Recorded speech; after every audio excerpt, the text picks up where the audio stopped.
Hello friends, very good morning. Welcome to NCRT Foundation. So class 11 ఎకనామిక్స్లో chapter 9లో ఉన్నాం. Towards the end వచ్చేసాం already. ఇందులో environment and sustainable development, ఇది chapter పేరు. సో చాప్టర్లోకి వెళ్ళిపోయే ముందు మన యూట్యూబ్ సబ్స్క్రైబర్స్కి ఒక గుడ్ న్యూస్ అమ్మ.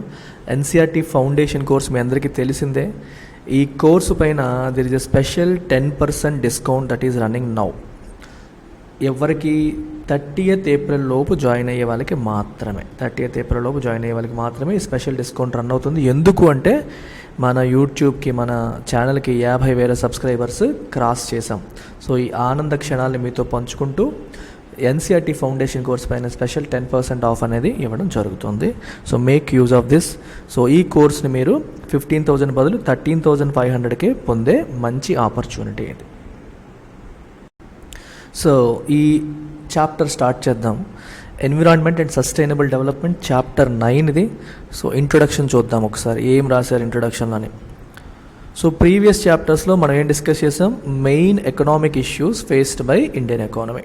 ఇండియన్ ఎకానమీ ఫేస్ చేసిన రకరకాల ఇష్యూస్ని మనం డిస్కస్ చేసాం. We discussed poverty, we discussed rural development, we discussed issues related to infrastructure, we discussed issues related to employment, unemployment. ఇవన్నీ కూడా మనం ప్రీవియస్ చాప్టర్స్లో డిస్కస్ చేసాం, right. So economic development that we have achieved so far has come at a very heavy price. మనం చాలా economic development సాధించాం, ఆర్థికంగా పురోగతి సాధించాం, కానీ at what price, at what cost? దానికి మనం చెల్లించిన మూల్యం ఏంటి? అంతా పాజిటివ్గానే ఉందా? ఈ ఎకనామిక్ డెవలప్మెంట్ వల్ల ఏమీ నెగిటివ్ జరగలేదా అంటే జరిగింది. ఏంటది? At the cost of environmental quality. Environmental quality degrade అయిపోయింది. మనం సాధించిన ఈ ఆర్థిక ప్రగతి ఎన్వైరన్మెంటల్ క్వాలిటీని డిగ్రేడ్ చేయగా వచ్చింది. ఎన్వైరన్మెంట్ని కాపాడుతూ సస్టైన్ చేస్తూ వచ్చింది కాదు. So there is a negativity here. ఈరోజు ఒక ఇండస్ట్రీ పెట్టి ఎంతోమందికి ఉద్యోగాలు కల్పించి జీడిపి పెరిగి దేశపు ఆదాయాన్ని పెంచాం. అదే ఇండస్ట్రీతో ఎన్వైరన్మెంట్ని పొల్యూట్ కూడా చేసాం. చూసారా, రెండు రకాలు జరుగుతున్నాయి ఇక్కడ. As we step into an era of globalisation that promises higher economic growth, we have to bear in mind the adverse consequences of the past development path on our environment and consciously choose a path of sustainable development. A beautifully written sentence. చూడండి, మనం globalisation అనే ఎరాలోకి enter అవుతున్నాం, already enter అయిపోయాం, ఇంకా ముందుకు వెళ్తున్నాం. Globalised environment అంటే అర్థం ఏంటి? ఇండియా వివిధ దేశాలతో సంబంధం లేకుండా ఉండిపోవడం కాదు. ఇండియాలో ఏదైనా వస్తువు ప్రొడ్యూస్ అయితే అది వేరే దేశానికి అమ్మడం, వేరే దేశంలో ఏదైనా వస్తువు ప్రొడ్యూస్ అయితే అది భారతదేశానికి రావడం. ఇండియాలో ఉన్న అబ్బాయి వేరే దేశాలకు వెళ్ళి చదువుకోవడం, వేరే దేశాల్లో ఉన్న అబ్బాయి ఇండియాకు వచ్చి చదువుకోవడం, ఇండియాలో పుట్టిన అబ్బాయి వేరే దేశాల్లో ఉద్యోగం చేయడం, వేరే దేశాల్లో ఉన్న అబ్బాయి ఇండియా వచ్చి ఉద్యోగం చేసుకోవడం. అంటే ప్రపంచ దేశాలతో మనకి కంప్లీట్గా ఇంటర్ కనెక్టెడ్నెస్, అది వ్యాపారంలో కావచ్చు, చదువులో కావచ్చు, ఉద్యోగంలో కావచ్చు, కల్చరల్ ఎక్స్చేంజెస్లో కావచ్చు, అన్ని విషయాల్లో కూడా ప్రపంచ దేశాల మధ్యలో ఉన్న గీతలు అనేవి చెరిగిపోయి ఈ ఇంటర్ కనెక్టెడ్నెస్ పెరిగిపోవడమే గ్లోబలైజేషన్. మరి గ్లోబలైజేషన్లో ఎకనామిక్ గ్రోత్ పెరుగుతుందా తగ్గుతుందా? పెరుగుతుంది. ఎందుకంటే ఇండియాలో ఇంతకుముందు ఒక వస్తువు ప్రొడ్యూస్ చేస్తే అది ఇండియన్ మార్కెట్ వరకు మాత్రమే ఆలోచించేవాళ్ళు. ఇప్పుడు ఇండియాలో ప్రొడ్యూస్ చేసే ఒక వస్తువుకి ఆస్ట్రేలియాలో డిమాండ్ ఉందనుకోండి, మనం ఏం చేస్తాం? ఇంకా ప్రొడక్షన్ పెంచుతాం. దానివల్ల ఏమవుతుంది? మనకి ప్రొడక్షన్ అనేది ఇంకా పెరుగుతుంది, ఎకనామిక్ గ్రోత్ అనేది ఇంకా ఇంకా వస్తుంది. మంచిదే, ఎకనామిక్ గ్రోత్ రావడం మంచిదే. కాకపోతే మనం గుర్తుపెట్టుకోవాల్సిన ఒక విషయం ఉంది. ఏంటది? Adverse consequences of the past development path. ఇప్పటి వరకు మన పూర్వీకులు, మన ముందు తరం వాళ్ళు, ఇప్పటి వరకు ఉన్న వాళ్ళు ఎన్వైరన్మెంటల్ గ్రోత్ కోసం వాళ్ళు ఏం చేశారు? ఎకనామిక్ గ్రోత్ కోసం వాళ్ళు ఏం చేశారు? ఎన్వైరన్మెంట్ని డిగ్రేడ్ చేశారు, విపరీతంగా పొల్యూట్ చేశారు, రిసోర్సెస్ని అడ్డదిడ్డంగా యూజ్ చేశారు, రైట్. ఇలా చేయడం వల్ల ఏమైంది? అవర్ ఎన్వైరన్మెంట్ డిగ్రేడ్ అయిపోయింది. ఈరోజు మనం గ్లోబల్ వార్మింగ్, రకరకాల ప్రాబ్లమ్స్ ఫేస్ చేస్తున్నాం. ఓజోన్ లేయర్ డిప్లీషన్ అనే ప్రాబ్లం ఫేస్ చేస్తున్నాం, గ్లోబల్ వార్మింగ్ అనే ప్రాబ్లమ్ని ఫేస్ చేస్తున్నాం, క్లైమేట్ చేంజ్, వీటన్నింటి వల్ల క్లైమేట్ చేంజ్ అనేది వస్తుంది. టైం కాని టైంలో వర్షాలు పడుతున్నాయి, టైం కాని టైంలో వరదలు వస్తున్నాయి, ఎప్పుడూ చూడనన్ని సైక్లోన్స్ వస్తున్నాయి, రైట్. సో మన కంట్రోల్ అనేది, నేచర్ని మనం కంట్రోల్ చేయలేకపోతున్నాం. నేచర్ చాలా అన్ప్రెడిక్టబుల్గా తయారైపోయింది. రకరకాల సముద్ర జలాల మట్టం పెరుగుతోంది, రైట్. సీ లెవెల్ రైజ్ అవుతుంది, మనకి ఐస్ క్యాప్స్ కరిగిపోతున్నాయి, రకరకాల సమస్యలకి దారితీసింది. అందుకే ఫర్దర్ మనం ఏదైనా డెవలప్మెంట్ కోసం ఆలోచిస్తే వీ హ్యావ్ టు కాన్షియస్లీ ఏం చేయాలి, choose a path of sustainable development. Development ఎలా ఉండాలి, సస్టైనబుల్ అంటే భావితరాలకి ఇబ్బంది కలిగించని, ఎన్వైరన్మెంట్ని ఇంకా ఫర్దర్ డీగ్రేడ్ చెయ్యని తరహాలో మనం ముందుకు వెళ్ళాలి. సో గ్రీన్ టెక్నాలజీస్ని ఉపయోగించుకోవాలి, రైట్. మనం ఒక గ్రోత్ కోసం ఎన్వైరన్మెంట్ని డిగ్రేడ్ చేయకూడదు. ఇది అయితే to understand the unsustainable path of development that we have taken and the challenges of sustainable development we have to first understand the significance and contribution of environment to economic development. ఇక్కడ చూడండి రెండు మూడు అంశాలు రాశారు. ఇక్కడ ఏం రాశారంటే, ఇది టుడే అనుకోండి, ఫ్యూచర్ ఎలా ఉండాలంటున్నారు, సస్టైనబుల్ డెవలప్మెంట్ పాత్లో వెళ్ళాలి అంటున్నారు. ఇప్పటి వరకు ఎలా ఉంది అంటున్నారు, అన్సస్టైనబుల్ డెవలప్మెంట్ పాత్లో వచ్చాము అంటున్నారు. సో ఇప్పటి వరకు ఎంచుకున్న మార్గం అన్సస్టైనబుల్ ఉంది, ఇకపైనైనా మనం కళ్ళు తెరిచి సస్టైనబుల్ డెవలప్మెంట్ పాత్లోకి వెళ్ళాలి. ఇవన్నీ మనం అర్థం చేసుకోవాలి అంటే we need to understand the link between environment and economic growth. ఎన్వైరన్మెంట్కి ఎకనామిక్ గ్రోత్కి ఉన్న లింక్ ఏంటి, ఎకనామిక్ గ్రోత్ వల్ల ఎన్వైరన్మెంట్ ఏ రకంగా ఇంపాక్ట్ అయ్యే అవకాశం ఉంది, ఈ అంశాన్ని మనం డీటెయిల్డ్గా అర్థం చేసుకోవాలి. అర్థం చేసుకుంటేనే మనం ఇంతకుముందు ఏం తప్పు చేసామో తెలుస్తుంది, ఫ్యూచర్లో ఏం చెయ్యకూడదో తెలుస్తుంది. That's what they are talking about here. Next చూద్దాం ఏమన్నారు. With this in mind this chapter is divided into 3 sections. కేర్ఫుల్గా చూడండి, 3 సెక్షన్స్ కింద డివైడ్ చేశారు. The first part deals with the functions and the role of environment. First పార్ట్లో ఏం తెలుసుకుంటాం, functions and role of environment తెలుసుకుంటాం. మరి సెకండ్ సెక్షన్లో the state of India's environment, present పరిస్థితి ఎలా ఉంది. థర్డ్ సెక్షన్లో we will talk about the steps and strategies to achieve sustainable development. First environment అంటే ఏంటి, దాని రోల్ ఏంటి, ఫంక్షన్స్ ఏంటి తెలుసుకున్నాక ఇండియాలో ప్రజెంట్ ఎన్వైరన్మెంట్ పరిస్థితి ఏంటి, స్టేటస్ ఏంటి తెలుసుకుంటాం. తర్వాత సస్టైనబుల్ డెవలప్మెంట్ సాధించాలంటే ఏంటి ఛాలెంజెస్, స్టెప్స్ ఏంటి, స్ట్రాటజీస్ ఏంటి అనేది మనం తెలుసుకోబోతున్నాం. ఎన్విరాన్మెంట్ యొక్క డెఫినిషన్ అండ్ ఫంక్షన్స్ ఒకసారి చూడండి. ఎన్వైరన్మెంట్ ఈజ్ డిఫైన్డ్ యాజ్, చూడండి ఇక్కడ, defined as the total planetary inheritance and the totality of all resources, right. మన ప్లానెట్లో ఉన్న ఆల్ రిసోర్సెస్ యొక్క సమ్మేళనం, the summation of all the resources of our planet, ఇది constitute environment. Environment అంటే అన్నీ కలిపి వస్తాయి అంటున్నారు. మరి ఫర్దర్ డివిజన్ కూడా ఉందా, చూద్దాం ఒకసారి. ఇక్కడ ఇంకా ఏం రాశారు చూడండి. ఇక్కడ it includes all biotic and abiotic factors that influence each other. ఇక్కడ 2 పదాలు వచ్చాయి, బయోటిక్ ఫ్యాక్టర్స్ అంట, ఎబయోటిక్ ఫ్యాక్టర్స్ అంట. బయోటిక్ అంటే ఏంటి, ఎబయోటిక్ అంటే ఏంటి ఇక్కడే చెప్తారు. వైల్ ఆల్ లివింగ్ ఎలిమెంట్స్ అంటే మన పక్షులు, యానిమల్స్, ప్లాంట్స్, ఫారెస్ట్స్, ఫిషరీస్, మనం, ఇవన్నీ బయోటిక్ ఎలిమెంట్స్ అయితే అబయోటిక్ ఎలిమెంట్స్లో ఏముంటాయి, ఎయిర్, వాటరు, ల్యాండ్, ఈటీసీ, ఇలాంటివన్నీ అబయోటిక్. చూసారు, ఇవన్నీ మనకి అబయోటిక్ కిందకు వస్తాయి. రాక్స్, సన్లైట్, ఇవి కూడా abiotic elements of the environment. ఇవన్నీ కూడా అబయోటిక్, వాటికి జీవం అంటే లైఫ్ ఫామ్ లేనివి. But they are important for ఈ ప్రాణం ఉన్న వాటికి అవి ఇంపార్టెంట్. వాటర్ మనకు కావాలి కదా, వాటర్కి జీవం లేదు, కానీ జీవం ఉన్న ప్రతి ప్రాణికి వాటర్ కావాలి. A study of the environment then calls for a study of the interrelationship between these biotic and abiotic components of the environment. ఈ బయోటిక్కి ఎబయోటిక్ కాంపోనెంట్స్ ఆఫ్ ది ఎన్వైరన్మెంట్కి ఉన్న ఇంటర్ రిలేషన్షిప్ని మనం స్టడీ చేయాలి. అప్పుడే మనం ఎన్వైరన్మెంట్ని స్టడీ చేసినట్లు. ఇవి స్టడీ చేసినప్పుడే అది స్టడీ చేసినట్టు అనమాట. సో నెక్స్ట్ ఏంటి, డెఫినేషన్ అర్థమైంది కదా మనకి. So it's a totality of all biotic and abiotic components of the earth అనమాట. సో ఎన్వైరన్మెంట్ని స్టడీ చేయాలంటే బయోటిక్ అండ్ అబయోటిక్ కాన్స్టిట్యూయెంట్స్, ఈ ఫ్యాక్టర్స్ యొక్క ఇంటర్ రిలేషన్షిప్ని మనం చూడాలి. అంటే బతికి ప్రాణం ఉన్న మనలాంటి వాళ్ళు చేసే యాక్టివిటీస్ ఎబయాటిక్ని ఎలా సఫర్ చేస్తున్నాయి, ఎలా ఇబ్బంది పెడుతున్నాయి, ఇలాంటివి కూడా మనం చూడాలి. Functions of the environment, environment యొక్క ఫంక్షన్స్ ఏంటి, ఏం చేస్తుంది ఈ ఎన్వైర్న్మెంట్? చూడండి, 4 వైటల్ ఫంక్షన్స్, 4 ఇంపార్టెంట్ రోల్స్ అది ప్లే చేస్తుంది. మొదటి ఫంక్షన్ ఏంటమ్మా, it supplies resources. These resources here include both renewable and non renewable resources. Renew చేయగలిగినవి, renew చేయలేనివి.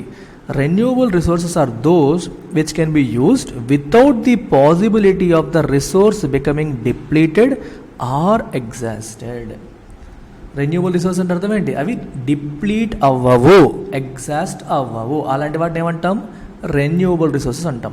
That is a continuous supply of these resource remains available. మనం ఎంత వాడుతున్నప్పటికీ అవి మళ్ళీ మళ్ళీ మళ్ళీ మళ్ళీ వస్తూ ఉంటాయి. సో దే రిమైన్ అవైలబుల్, మనం వర్రీ అవ్వక్కర్లేదు. ఎగ్జాంపుల్స్ ఏంటి, ట్రీస్ ఇన్ ది ఫారెస్ట్, ఫారెస్ట్లో ఉన్న చెట్లు అవి పుడుతూనే ఉంటాయి, కొన్ని చెట్లు చనిపోతూ ఉంటాయి, కొన్ని చెట్లు పుడుతూనే ఉంటాయి. And the fishes in the ocean, ఓషన్లో ఉన్న చేపలు కూడా అలా రీసైకిల్ అవుతూ ఉంటాయి, తగ్గిపోవడం అనేది ఉండదు, రీసైకిల్ అవుతుంటాయి. ఇప్పుడు ఏంటంటే ఇక్కడ మనం రెన్యూవల్ అని చెప్తున్న వీటిలో కూడా ప్రాబ్లమ్స్ ఉన్నాయి. విపరీతంగా మనుషులు వెళ్ళి చెట్లు నరికేస్తూ ఉన్నారనుకోండి, అదే రేంజ్లో కొత్త చెట్లు పుట్టట్లేదు అనుకోండి, అప్పుడు అవి కూడా తగ్గిపోతాయి. అర్థమవుతుందా? మనం ఎంతైతే నరికేస్తున్నామో అలా పుడుతున్నాయంటే ప్రాబ్లం లేదు. నరకడం ఎక్కువైపోయి పుట్టేవి తక్కువైపోతే అవి కూడా ఎగ్జాస్ట్ అయిపోతాయి. చేపలు కూడా ఓవర్ ఫిషింగ్ అనే కాన్సెప్ట్ వింటున్నాం ఈ మధ్యన. ఎంత తీయాలో అంత తీయాలి. ఫిషింగ్ అనేది ఒక కమర్షియల్ యాక్టివిటీ అయిపోవడం వల్ల, విపరీతంగా ఓవర్ ఫిషింగ్ చేసేయడం వల్ల సముద్రంలో ఉన్న చేపల సంఖ్య కూడా తగ్గిపోతుంది. అది కూడా ఉన్నాయి. వీటిని రెన్యూబుల్ అని రాశారు, కానీ రెన్యూ చేయొచ్చు, కానీ ఓవర్ జరిగితే ఇవి కూడా ఇబ్బందికరమైన పరిస్థితికి వచ్చేస్తాయి. అయితే ఏంటంటే ఇవి మళ్ళీ మళ్ళీ పుట్టే అవకాశం ఉన్నవి అనేది ఇక్కడ ఉద్దేశం. We can renew them. Non renewable resources on the other hand are those which get exhausted with extraction and use. For example చూడండి, ఫాజిల్ ఫ్యూయల్. ఈ ఫాజిల్ ఫ్యూయల్ శిలాజ ఇంధనాలు ఏవైతే ఉన్నాయో అవి ఏమవుతాయి, పెట్రోల్ బాగా ఉంది, నువ్వు తవ్వేసావు మొత్తం, అక్కడ మళ్ళీ పుట్టదు, అక్కడ ఎంత ఉందో అంతే, అక్కడ ఎంత ఉందో అంతే. సో మళ్ళీ మళ్ళీ మళ్ళీ మళ్ళీ అది రాదు. కోల్ తీసుకోండి, ఎంత ఉందో, బొగ్గు గనుల్లో ఎంత ఉందో అంతే. సో కొత్తగా ఎక్కడైనా బొగ్గు గని కనిపిస్తే మనకు అవకాశం ఉంటుంది, కానీ ఆల్రెడీ ఉన్న గనుల్లో మనం తీసే కొద్దీ కొత్తగా పుట్టేయడం ఏమీ ఉండదు, అయిపోతుంది అనమాట. అవి నాన్ రెన్యూవబుల్. చేపలు అనుకోండి, మనం చేపలు పట్టినా సరే చేపలు పుడుతూ ఉంటాయి మళ్ళీ మళ్ళీ, అందుకని రెన్యూవబుల్ అని చెప్పి ఇక్కడ అన్నారు. సో ఇక్కడ ఒకటి చూసాం, రిసోర్సెస్ని సప్లై చేస్తుందనే ఆస్పెక్ట్ మనం చూసేసాం. నెక్స్ట్ చూడండి, ఇట్ ఎసిమిలేట్స్ వేస్ట్. ఎసిమిలేట్ అంటే అబ్జార్బ్ చేసేసుకుంటుంది, తనలో కలిపేసుకుంటుంది. ఇప్పుడు ఒక మనిషి చచ్చిపోయాడు అనుకోండి, లేదా ఒక జంతువు చచ్చిపోయింది, ఆ జంతువు యొక్క కళేబరం అలా వదిలేశారు, అదేమవుతుంది, మెల్లమెల్లగా సాయిల్లో, ఆ వాతావరణంలో కలిసిపోతుంది. చుట్టూ కొన్ని జంతువులు పీకు తినేస్తాయి, ఇంకా ఉండిపోయింది కూడా ఆ బోన్స్ అవన్నీ కూడా కలిసిపోతుంటాయి. చచ్చిపోయిన మొక్కలు వేస్ట్ కింద లెక్క, అది కూడా వేరే మొక్కకి సారం అయిపోతుంది. సో వేస్ట్ ఈ రకంగా ఎసిమిలేట్ అయిపోతుంది, తనలో కలిపేసుకుంటుంది. కానీ ఇప్పుడు దరిద్రం ఏంటంటే ప్లాస్టిక్ వేస్ట్ లాంటివి ఎసిమిలేట్ చేసుకోలేకపోతుంది ఎన్వైర్న్మెంట్. అంటే ఎన్వైర్న్మెంట్లో అది డీగ్రేడ్, అంటే ఎన్వైర్న్మెంట్లో అవి కలవలేకపోతున్నాయి, అవి అలాగే ఉంటున్నాయి. ఎన్నాళ్ళైనా సరే ప్లాస్టిక్ వేస్ట్ అలాగే ఉండిపోయే పరిస్థితులు కూడా ఇప్పుడు వస్తున్నాయి. కానీ ఎన్వైర్న్మెంట్ యొక్క గొప్పతనం ఏంటి, కలిపేసుకుంటే. ఇప్పుడు దుంపలు ఉన్నాయి, లేదా ఉల్లిపాయ తొక్కలు ఉన్నాయి, మనం పడేస్తాం, దానివల్ల నష్టమేమి ఉండదు ఎన్వైర్న్మెంట్కి, అదంతా బయోటిక్ వేస్ట్, దానివల్ల నష్టమేమీ ఉండదు, చక్కగా కలిసిపోతూ ఉంటుంది అనమాట. ఈ sustains life by providing genetic and biodiversity, చూసారా. And it also provides aesthetic services like scenery. లైఫ్ని సస్టైన్ చేస్తుంది ఏ రకంగా, బయోడైవర్సిటీ. అంటే బయోడైవర్సిటీ అంటే అర్థం ఏంటి, డైవర్సిటీ ఆఫ్ లైఫ్ అనమాట. బయో అంటే లైఫ్ కదా, డైవర్సిటీ అంటే different kinds of life forms. మొక్కలు ఉన్నాయి, మనుషులు ఉన్నారు, జంతువులు ఉన్నాయి, ఒక జంతువు ఇంకో జంతువు, అంట్లో మళ్ళీ హెర్బివోర్స్ ఉన్నాయి, కార్నివోర్స్ ఉన్నాయి, డిఫరెంట్ కైండ్స్ ఆఫ్ లైఫ్ ఫామ్స్ని మనకి ఇది సస్టైన్ అయ్యేలా చేస్తుంది. సో ఒకరికి అవసరమైంది ఇంకో దగ్గర ఉండి, పాము ఉంది ఎలకలు తింటుంది, అలాగే పాము తినేవి గద్దలు ఉన్నాయి. సో ఇలా ఒక ఫుడ్ సైకిల్ ఫామ్ అవుతుంటే ఒక లైఫ్ ఫామ్ పైన ఇంకొక లైఫ్ ఫామ్, ఒక లైఫ్ ఫామ్ పైన ఇంకొక లైఫ్ ఫామ్, ఈ డిపెండెన్సీస్ ఉన్నాయి. అందరికీ కూడా సస్టైన్ అవ్వడానికి అవకాశాన్ని కల్పించింది ఎన్వైర్న్మెంట్. అండ్ చివరికి యాస్థెటిక్ సర్వీసెస్, ఒక బ్యూటిఫుల్గా మంచి సీనరీ, మనం చూడండి మంచు కొండలు చూసినా సరే, అడవులు చూసినా సరే, పచ్చదనం చూసినా సరే చాలా ఆహ్లాదంగా అనిపిస్తుంది. సో అలాంటి సీనరీస్ని కూడా మన ఎన్వైర్న్మెంట్ మనకి ప్రొవైడ్ చేస్తుంది. So these are the 4 functions of environment అనమాట. The environment is able to perform these functions without any interruption. ఏ ఇంటరప్షన్ లేకుండా ఇవన్నీ చేయగలుగుతుంది. ఎప్పుడు? As long as the demand on the functions is within its carrying capacity. So ఈ 4 functions ప్రశాంతంగా చేయగలుగుతుంది. ఎప్పటి వరకు? వాటిపైన ఉన్న డిమాండ్ అనేది తన క్యారీయింగ్ కెపాసిటీలో ఉన్నంత వరకు మాత్రమే. అంటే అర్థం ఏంటి చూడండి. This implies that the resource extraction is not above the rate of regeneration of the resource and the waste generated are within the assimilating capacity of the environment. ఇందాక మీకు అదే చెప్పాను. నువ్వు చెట్లు నరుకుతూ వెళ్ళిపోతున్నావు, ట్రీస్ నరుకుతూ వెళ్ళిపోతున్నావు. లెట్సే 100 ట్రీలు కొట్టేసావు. సో అదే టైంలో 100 ట్రీలు పుడుతున్నాయి అనుకోండి, ప్రాబ్లం లేదు. అంటే ఆ ఫారెస్ట్కి కూడా ఒక కెపాసిటీ ఉంటుంది. ఇష్టం వచ్చినన్ని పుట్టేవి కదా, ఒక లిమిట్లో దానికి కొంత కెపాసిటీ ఉంటుంది, రీజనరేషన్ కెపాసిటీ ఉంటుంది. ఎంత కెపాసిటీ ఉందో అంతలోపే నువ్వు ఎక్స్ట్రాక్ట్ చేస్తున్నావు అనుకో రిసోర్సెస్, ప్రాబ్లం లేదు. ఇక్కడ నువ్వు 1000 చెట్లు పుడుతున్నప్పుడు ఒక 1000 చెట్లు నరికితే సమస్య రాదు. 1000 చెట్లు పుడుతున్నప్పుడు 2000 చెట్లు నరుకుతున్నావు అనుకో, అప్పుడు సమస్య వస్తుంది. ఎక్స్ట్రాక్షన్ ఎక్కువైపోయింది, రీజనరేషన్ తక్కువ అయిపోయింది, అప్పుడు సమస్య వస్తుంది. అలాగే వేస్ట్ కూడా, మనం జనరేట్ చేసే వేస్ట్ ఎన్వైరన్మెంట్ ఎంత తీసుకోగలుగుతుందో అంత జనరేట్ చేస్తే పర్లేదు. అది ఎసిమ్యులేట్ చేసుకోలేనంత ఎక్కువ వేస్ట్ నువ్వు జనరేట్ చేస్తున్నావు అనుకో, then that leads to problems. అది ప్రాబ్లమ్స్కి దారి తీస్తుంది. అలా జరగకపోతే when this is not so, the environment fails to perform its third and vital function. ఏంటది? Life sustenance. మనందరి లైఫ్ ఉండేలాగా, అందరి లైఫ్స్కి అవసరమైనవన్నీ అందించే కార్యక్రమం చేస్తుంది చూడండి, అది చెయ్యలేదు. That results in environmental crisis. అది సంక్షోభానికి దారితీస్తుంది. So this is the situation today all over the India, all over the world. ప్రపంచవ్యాప్తంగా ఇది మనం ఉన్న పరిస్థితి. The rising population of the developing countries and the affluent consumption and production standards of the developed world have placed a huge stress on the environment in terms of its first 2 functions. First 2 functions పైన విపరీతమైన స్ట్రెస్ని పెట్టేశాయి.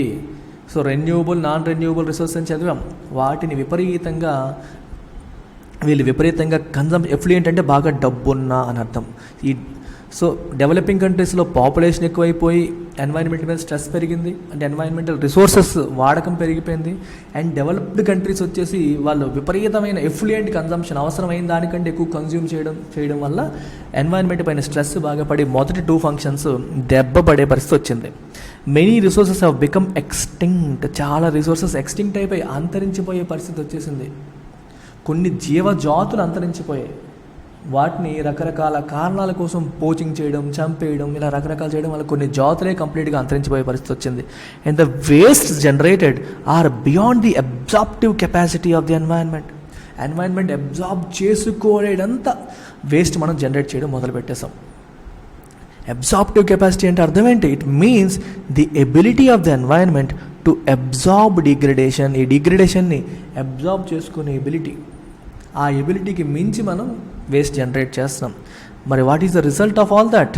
We are today at the threshold of environmental crisis. Environmental crisis ఎడ్జ్లో ఉన్నాం.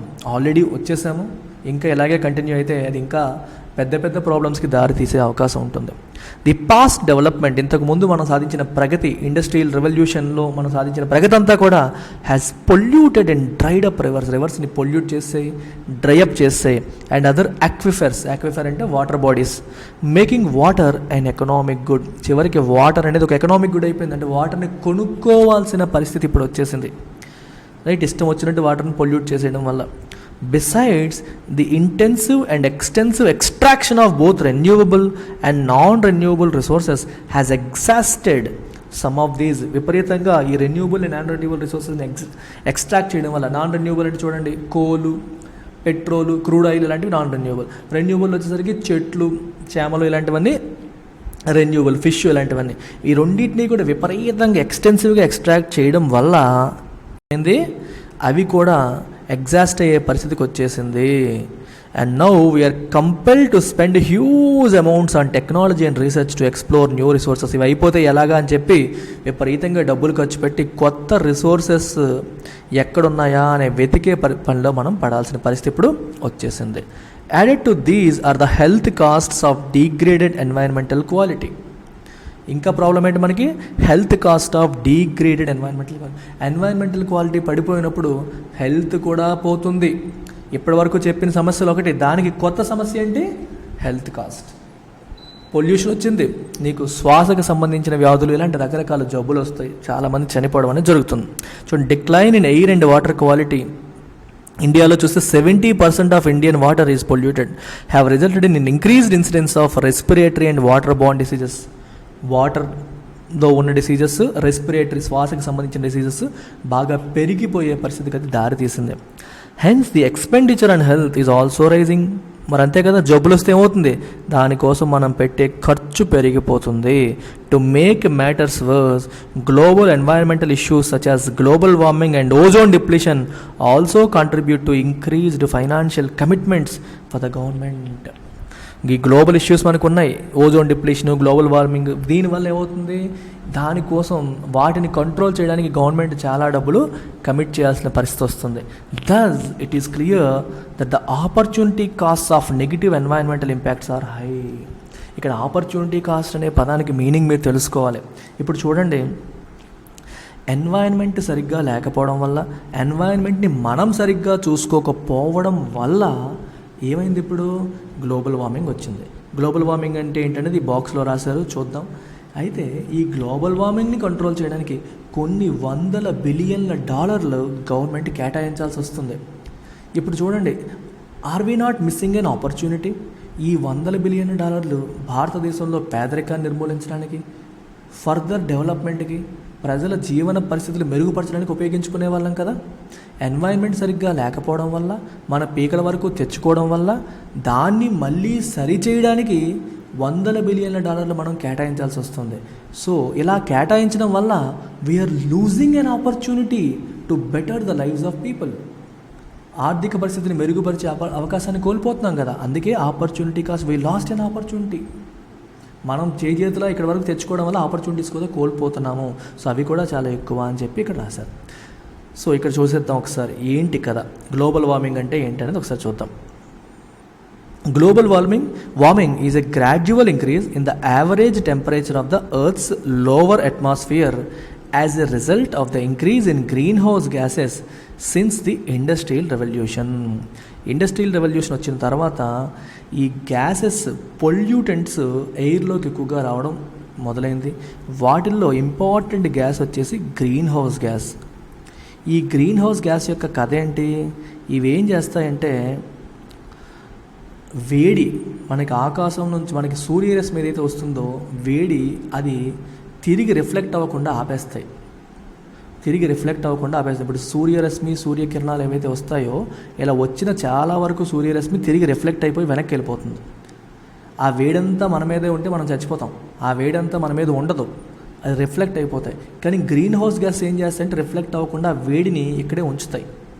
So దానివల్ల ఏమవుతుంది, global warming అనేది జరుగుతుంది. So మన ఎర్త్ అనేది వేడెక్కిపోతూ ఉంటుంది. గ్రీన్ హౌస్ గ్యాసెస్ పెరిగే కొద్దీ ఈ వార్మింగ్ అనేది పెరిగిపోతూ ఉంటుంది. చూడండి, much of the recent observed and projected global warming is human induced. కారణం ఏంటి, గ్లోబల్ వార్మింగ్ జరగడానికి మనుషులు చేసిన పనుల వల్లే. It is caused by man made increases in carbon dioxide and other greenhouse gases. మనుషులు చేసిన పనుల వల్ల కార్బన్ డైఆక్సైడ్ మరియు other greenhouse gases emissions పెరిగాయి through the burning of fossil fuels. అంటే కోల్ లాంటివి బర్న్ చేయడం వల్ల.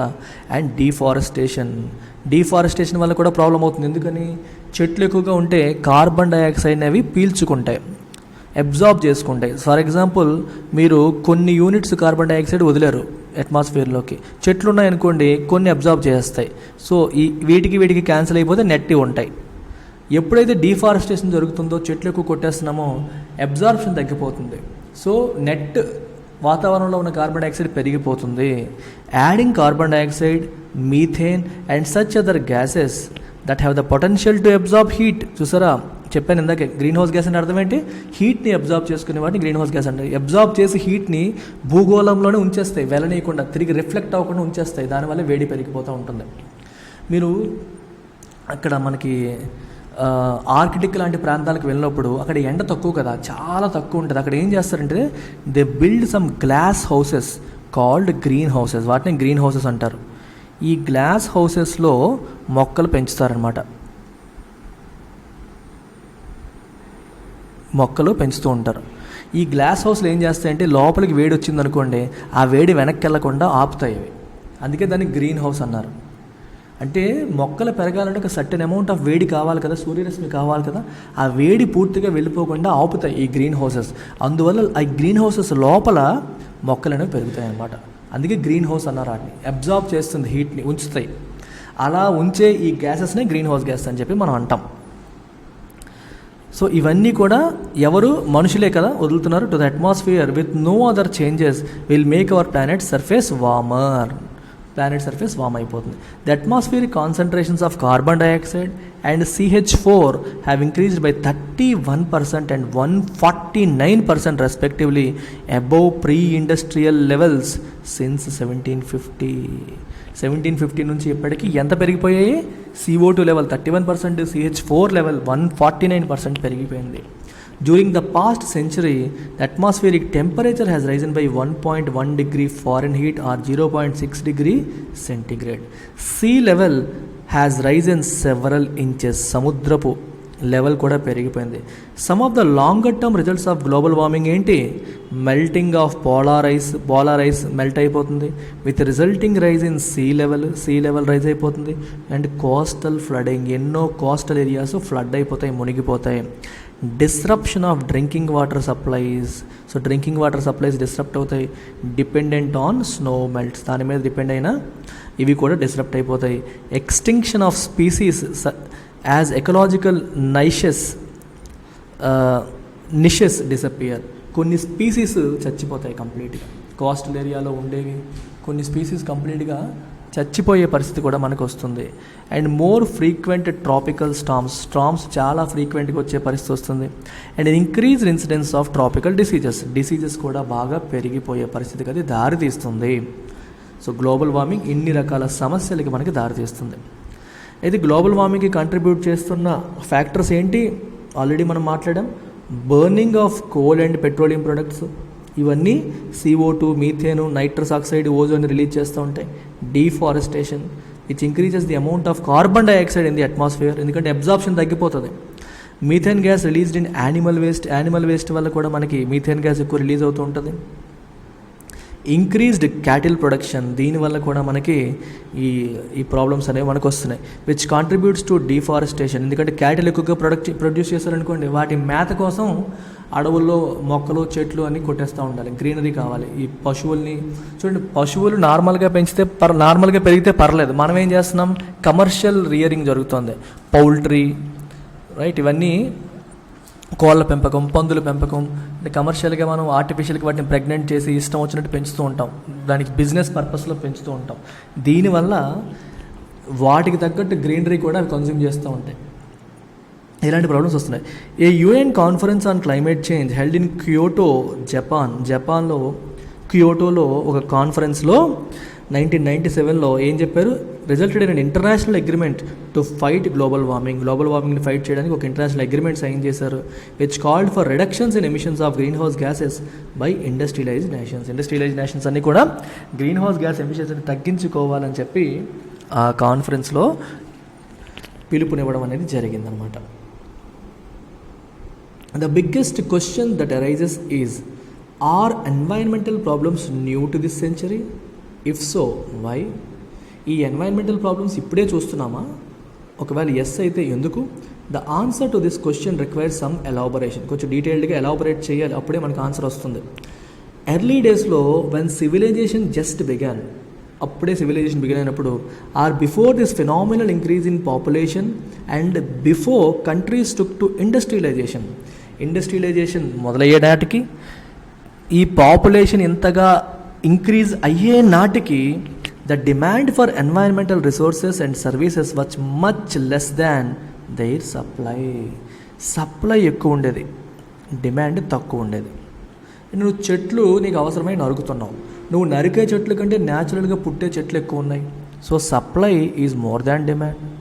చేపలు పట్టి తినడం మొదలు పెట్టావు, నువ్వు పట్టుకొని చిన్న చేపల కన్నా న్యాచురల్గా మళ్ళీ పుట్టే చేపలు ఎక్కువ ఉన్నాయి. Supply is more than demand. So problem లేదు. అందువల్ల ఎర్లియర్ స్టేజెస్లో ఎన్వైరన్మెంటల్ క్రైసిస్ లేదు. This meant that pollution was with in the absorptive capacity. నువ్వు పొల్యూట్ చేసినప్పటికీ దాన్ని అబ్జార్బ్ చేసుకునే కెపాసిటీ ఎన్వైరన్మెంట్కి ఉండేది. And the rate of resource extraction was less than rate of regeneration కంటే రిసోర్స్ ఎక్స్ట్రాక్షన్ తక్కువ ఉండేది. Hence environmental problems did not arise. Problems అనేవి అందుకే రాలేదు. ఓకేనా? సో నెక్స్ట్ ఇది చదివేద్దాం. ఇది చదివే ముందు అంటే ఇంతకు ముందు రాలేదు, ఇప్పుడు వస్తున్నాయి, అది ఇక్కడ రాస్తున్నారు. దానికంటే ముందు ఒకసారి ఇది కూడా చదివేద్దాం. ఓజోన్ డిప్లీషన్ గురించి బాక్స్ ఇచ్చారు, చదివేద్దాం. ఓజోన్ డిప్లీషన్ గురించి ఏం చెప్పారు చూడండి. ఓజోన్ డిప్లీషన్ అంటే అర్థం ఏంటి? It refers to the phenomenon of reductions in the amount of ozone in the స్ట్రాటోస్ఫియర్లో ఉన్న ఓజోన్ యొక్క రిడక్షన్, అమౌంట్ ఆఫ్ ఓజోన్ యొక్క రిడక్షన్ని మనం ఓజోన్ డిప్లీషన్ అంటాం. The problem of ozone depletion is caused by high levels of chlorine and bromine compounds in the స్ట్రాటోస్ఫియర్లో వీటి యొక్క కాంపోనెంట్స్ బాగా పెరగడం వల్ల ఓజోన్ డిప్లీషన్ అనే ప్రాబ్లం అనేది వస్తుంది. The origins of these compounds are chlorofluorocarbons. ఇవి ఎక్కడి నుంచి వస్తాయి? క్లోరోఫ్లోరోకార్బన్స్ నుంచి వస్తాయి. These are used as cooling substances in air conditioners and refrigerators, air కండిషనర్స్లో వీటిని వాడతారు. Are as aerosol propellants and bromofluorocarbons used in fire ఎక్స్టింగ్విషర్స్లో వాడతారు, రెఫ్రిజిరేటర్స్లో వాడతారు, ఎయిర్ కండిషనర్స్లో వాడతారు. ఇవి ఎక్కువైతే ఈ కాంపౌండ్స్ ఎక్కువైతే, ఇవి ఎక్కువైతే ఓజోన్ లేయర్ డిప్లీట్ అవుతూ ఉంటుంది.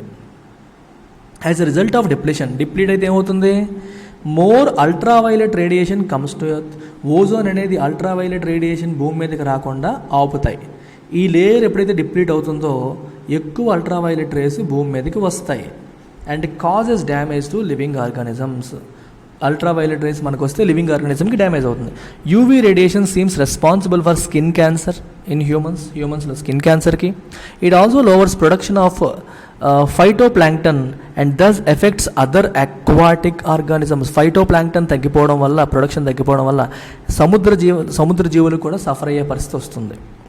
It can also influence the growth of terrestrial plant. Terrestrial అంటే భూమి మీద ఉండే చెట్ల యొక్క గ్రోత్ని కూడా ఇంపాక్ట్ చేస్తుంది. A reduction of approximately 5% in ozone layer was detected from 1979 to 1990. ఈ ప్రాంతంలో 5% రిడక్షన్ డిటెక్ట్ చేశారు. Since the ozone layer prevents most harmful wavelengths of ultraviolet from passing through the Earth's atmosphere, observed and projected decreases in ozone have generated worldwide concern. So ప్రపంచవ్యాప్తంగా అది concern generate చేసింది. దీనివల్ల Montreal protocol adapt చేశారు. ఏం చేశారు? Banning the use of fluorocarbon compounds. ప్రపంచ దేశాలన్నీ కూడా ఒకే మాట మీదకి వచ్చి ఈ క్లోరోఫ్లోరోకార్బన్స్ని ఒకసారిగా ఏం చేసాయమ్మా? బ్యాన్ చేసే పరిస్థితి తీసుకొచ్చింది. As well as other ozone depleting chemicals such as carbon tetrachloride, trichloroethane and bromine compounds known as halons. వీటన్నిటినీ కూడా కంప్లీట్గా బ్యాన్ చేశారనమాట మాంట్రియల్ ప్రోటోకాల్లో. రైట్. సో ఇప్పుడు మళ్ళీ let's come back to this. ఇక్కడ ఏం మాట్లాడడం? ఇనీషియల్గా ఏమైంది? రీజనరేషన్ ఎక్కువ ఉండేది, ఎక్స్ట్రాక్షన్ తక్కువ ఉండేది. వేస్ట్ ఉన్నప్పటికీ అది with in the absorptive capacity ఉండేది, కాబట్టి ప్రాబ్లం రాలేదు. కానీ but with population explosion and with the advent of industrial revolution వచ్చింది, పాపులేషన్ ఎక్స్ప్లోడ్ అయ్యింది. దీనివల్ల దేనికోసం? To meet the growing needs of expanding population పెరిగింది కదా, మరి వాళ్ళ నీడ్స్ని అందుకోవడానికి ఇండస్ట్రియల్ రెవల్యూషన్ కూడా వచ్చేసింది. థింగ్స్ చేంజ్, పరిస్థితులన్నీ మారిపోయాయి. The result was that demand for resources for both production and consumption went beyond the rate of regeneration. మనం రీజనరేట్ చేసే కెపాసిటీకి మించి డిమాండ్ పెరిగిపోయింది. The pressure on the absorptive capacity of environment increase tremendously. Absorptive కెపాసిటీకి మించి waste generate చేయడం మొదలుపెట్టాం. ఎసిమిలేషన్కి మించి మనం వేస్ట్ జనరేట్ చేయడం మొదలుపెట్టాం. This trend continues even today. ఇది ఇవాళ కూడా కంటిన్యూ అవుతుంది. Thus what has happened is a reversal of supply demand relationship. ఇంతకుముందు ఏం చెప్పాను? సప్లై ఎక్కువ ఉంది, డిమాండ్ తక్కువ ఉంది. ఇప్పుడు డిమాండ్ ఎక్కువ ఉంది, సప్లై తక్కువ ఉంది. అంటే నీకు చెట్లు కావాలి, 100 చెట్లకు డిమాండ్ ఉంది, సప్లై 70 ఉన్న పరిస్థితి. రిజనరేషన్ 70 చెట్లు కొత్తగా పుడుతుంటే నువ్వు 100 చెట్లు నరికేస్తున్నావు. అలాంటి పరిస్థితికి దారితీసింది. సో ఎన్వైరన్మెంటల్ క్వాలిటీ ఏమవుతుంది? ఇప్పుడు తగ్గిపోతుంది. We are now faced with increased demand for environmental resources and services, but their supply is limited due to overuse and misuse. Overuse చేయడం వల్ల, మిస్యూజ్ చేయడం వల్ల ఇలాంటి పరిస్థితులు దాపురించాయి. Hence the environmental issues of waste generation and pollution have become critical today. So waste generation అనేది ఒక పెద్ద ఇష్యూ అయిపోయింది, అబ్జార్ప్టివ్ కెపాసిటీకి మించిపోయింది, పొల్యూషన్ కూడా ఒక పెద్ద సమస్యగా మారిపోయింది. So this is part 1 of this chapter. Part 2లో let's look at this section అనమాట. సో చాలా ఈజీ చాప్టర్ అమ్మా, మీరు 10th క్లాస్ బుక్ చదివినట్టు ఉంటుంది, అంతే, అందుకని ఉండదు. That's about it. Take care.